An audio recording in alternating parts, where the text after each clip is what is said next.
تو میں اب تفتیش پہ آتا ہوں. تفتیش کیا تھی جی؟ کہ 9 مئی کو بہت بڑی سازش ہوئی اور آپ مجھے پوچھ رہے ہیں کہ آپ سازش کا حصہ تھے. میں نے ان کو کہا سازش ہوئی، اس میں کوئی شک نہیں، وہ سازش تھی، لیکن سازش سے فائدہ کس کو ہوا اور نقصان کس کو ہوا؟ اگر سازش سے ہمیں فائدہ ہوتا تو تبھی آپ کہتے نا کہ ہم نے سازش کی ہے. اگر سازش کی وجہ سے 10,000 لوگ ہمارے جیلوں میں ہیں، سینئر لیڈرشپ جیلوں میں ہیں، اب میرے 200 پہ کیس پہنچنے لگے ہیں، ہمارے گھر توڑے جا رہے ہیں، بزنسز بند کی جا رہی ہیں، وہ جیلوں میں سے صرف وہ چھوٹتے ہیں جو کہیں جی کہ میں آج تحریک انصاف چھوڑ رہا ہوں، اب وہ نکل سکتا ہے، اور پھر سب کچھ معاف ہو جاتا ہے، سارے اس کے کیس ڈراپ ہو جاتے ہیں. تو سوال میرا یہ ہے کہ فائدہ کس کو ہوا؟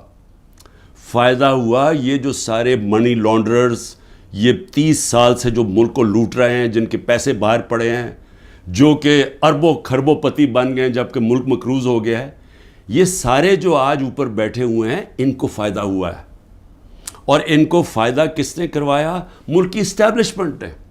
اور انہوں نے کامیابی سے اسٹیبلشمنٹ کو استعمال کیا اور انہوں نے اس اسٹیبلشمنٹ کو ان کے ساتھ مل کے سازش کی. یہ سازش کبھی نہ ہوتی جب یہ دونوں مل کے نہ کرتے.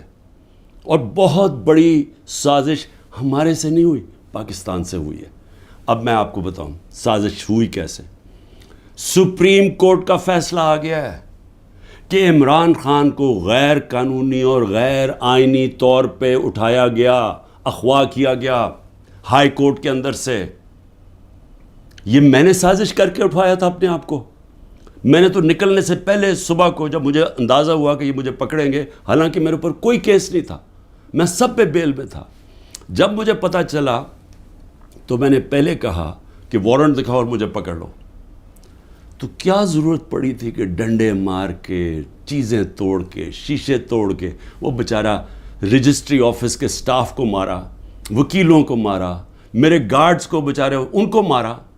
کیا ضرورت پڑی تھی؟ کیا کہ میں دہشت گرد تھا؟ تو جان کے یہ دنیا میں دکھانے کے لیے ویژلز یہ جو گئے ہیں کہ جس طرح مجھے وہاں سے پکڑ کے لے کے گئے ہیں.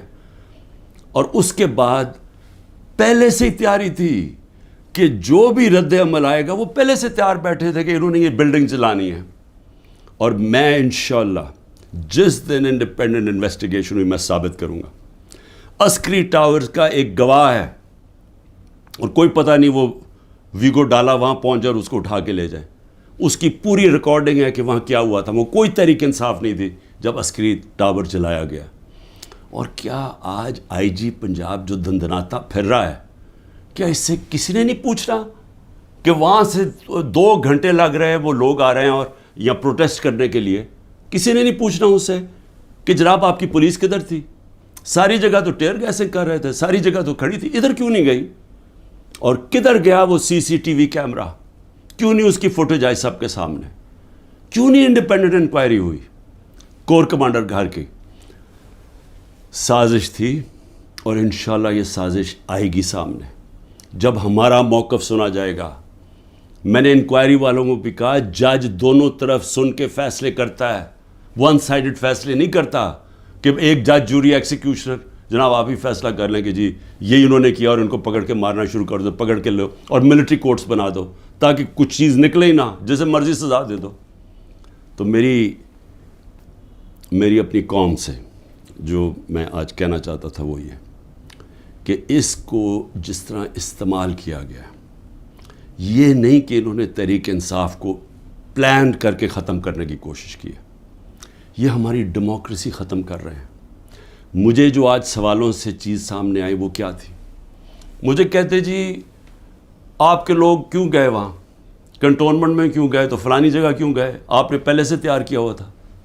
میں نے ان سے پوچھا کہ جب مجھے کمانڈو ایکشن سے اٹھایا جا رہا ہے وہاں تو کدھر جانا تھا لوگوں نے پروٹیسٹ کرنے؟ تو اس کی باتوں سے مجھے یہ لگا کہ آپ کو پرامن احتجاج کرنے کی اجازت نہیں ہے کہیں GHQ کے سامنے یا کنٹونمنٹ کے سامنے. مجھے بتائیں آئین میں کدھر لکھا ہوا ہے؟ کہیں آئین میں لکھا ہوا ہے تو میں مانوں کہ میں نے قانون توڑا ہے. آئین میں لکھا ہوا ہے کہ آپ کا حق ہے, ہر پاکستانی کا حق ہے کہ جب ناانصافی ہو, سمجھے, ناانصافی کے خلاف آپ پروٹیسٹ کر سکتے ہیں پرامن طور پہ. یہ آپ کا آئین کا حصہ ہے. اور ناانصافی ہوئی تھی, سپریم کورٹ نے کہا کہ ناانصافی ہوئی ہے. سپریم کورٹ نے اپنے فیصلے میں کہا ہے کہ غیر آئینی اور غیر قانونی طور پہ عمران خان کو اٹھایا گیا. اور پھر جس طرح ذلیل کر کے مجھے اٹھایا گیا, تو کیا یہ بھیڑ بکریاں تھیں؟ یہ تحریک انصاف کے جو لوگ تھے وہ بھیڑ بکریاں تھیں, چپ کر کے بیٹھ جاتی؟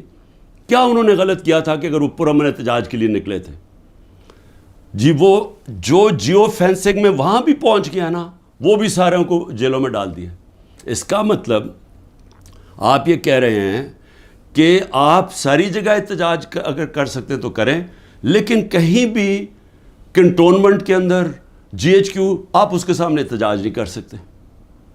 آپ ذرا غور سے سمجھیں کہ اس کا مطلب کہ آپ نے کہا ہے کہ اگر وہ قانون توڑیں بھی تو وہ قانون سے اوپر ہیں. آپ یہ مطلب ہو گیا نا اس کا.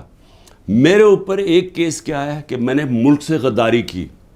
ملک سے کیا غداری کی کہ جنرل فیصل نصیر کو میں نے کہہ دیا ڈرٹی ہیری, اور میں نے اس کو کہا کہ یہ ذمہ دار ہے میرے قتل کا کرنے کی کوشش پہ. اس کو کہا جی آپ نے ملک سے غداری کر دی. اس کو ملک سے غداری کہہ رہے ہیں. سو اس کا مطلب یہ کہ یا تو وہ جنرل فیصل نصیر قانون سے اوپر ہے, یا آپ نے اس کو لائسنس دیا ہوا ہے کہ وہ کسی کو قتل کر دے, یا تو یہ مطلب, اور یا یہ کہ ہماری جرت کیسے پڑی کہ ہم کوئی کمی ہے اس ملک میں, کیا ہماری کوئی حیثیت ہی نہیں ہے کہ میں اپنی ایف آئی آر نہیں کٹوا سکتا جو میرا ملک کا قانون مجھے حق دیتا ہے. بھئی مجھے سے وہ پہلی جے آئی ٹی میں پوچھتے جی خان صاحب آپ کے پاس پروف کون سے تھے کہ یہ فیصل نصیر نے کروایا؟ میں نے کہا آپ نے جو کوئٹہ میں 4 گھنٹے جو وہ قتل ہوا ہے وکیل, اس کے اوپر تفتیش کی تھی؟ کوئی ثبوت ملے تھے جب میرے اوپر 302 کا قتل کا پرچہ ڈال دیا؟ کیا جب ضلع شاہ جب مرا تھا تو 3 دن میرے اوپر 302 جب قتل کا پرچہ لگایا تھا, آپ نے تفتیش کی تھی؟ تو جب ایف آئی آر کا مطلب ہوتا ہے فرسٹ انویسٹیگیٹنگ رپورٹ, تو جب وہ تفتیش ہوگی تو پتہ چلے گا نا. تو میرا سوال یہ ہے کہ برطانیہ میں جو سب سے مقدس جگہ ہے وہ ہے prime minister house, 10 Downing Street. ہر دوسرے دن وہاں احتجاج ہوتا ہے, پرامن احتجاج ہوتا ہے. کبھی کسی نے اس کے اوپر روکا ہے؟ تو مجھے یہ بتائیں کہ جب ریجز کو دیکھ رہے ہیں مجھے اٹھا رہے اور کمانڈوز, تو کیا لوگوں نے کدھر جانا تھا؟ احتجاج ہی کرنا تھا نا. سوال یہ کیوں نہیں پوچھتے کہ وہ لوگ جو 25 لوگوں کو گولیاں سے مارا گیا, وہ لوگ جن کی نوجوانوں کی ٹانگیں چلیں گی, 3 لوگوں کی ٹانگیں کٹی, جو بستر پہ ہے, جو کمر پہ گولی لگی پیرالائز ہو گیا, وہ کیا پاکستانی نہیں تھے؟ ان کا کوئی حقوق نہیں ہے؟ ان کا کوئی نام ہی نہیں لے رہا کہ جی کور کمانڈر ہاؤس جلایا. ہم سب اس کے ہم مذمت کرتے ہیں. میں نے اپنی ججمنٹ میں لکھا ہوا ہے چیف جسٹس نے کہ عمران خان کو جب پہلی دفعہ جب میں عدالت میں پہلی دفعہ مجھے پتہ چلا کہ ہوا کیا ہے, میں نے اسی وقت مذمت کی. اور میں نے کہا 27 سال میں نے ہمیشہ اپنی پارٹی کو کہا کہ آپ نے قانون کے بیچ میں رہنا ہے. میں نے کبھی اس ملک کا قانون نہیں توڑا. اور میں آج پھر کہتا ہوں کہ یہ جو کیا جا رہا ہے, یہ جو انکوزیشن ہے, یہ انصاف نہیں ہو رہا, ون سائیڈڈ ہے. کہ فیصلہ کر لیا کہ جناب آپ نے تحریک انصاف کو ختم کرنا ہے, تو ساری پارٹی کو, کتنے لوگ تھے جو یہ جو جدھر جو گھر جلیا, بلڈنگ جلی, کتنے ہوں گے؟ 100, 150, 200, 300, 400, 1000 ہوگا. تو 10,000 لوگوں کو کس طرح اندر ڈال دیں, اور پھر ان کو موقع دیں کہ وہ بتائیں تو صحیح کہ ان کی سائڈ کیا تھی. دوسرا کام جی 164 کے بیان لیے جا رہے ہیں. جو جیلوں کے اندر لوگ ہیں, جو خاص طور پہ جن کو انہوں نے سمجھا جی جیو فینسنگ میں آ گئے, ان سے بیان کیا لیا جا رہا ہے؟ میرے سینئر لیڈرشپ جو جیلوں میں ہے کہ جی 164 کا بیان دیں کہ عمران خان نے ہمیں حکم دیا تھا کہ وہاں جا کے گھر جلاؤ.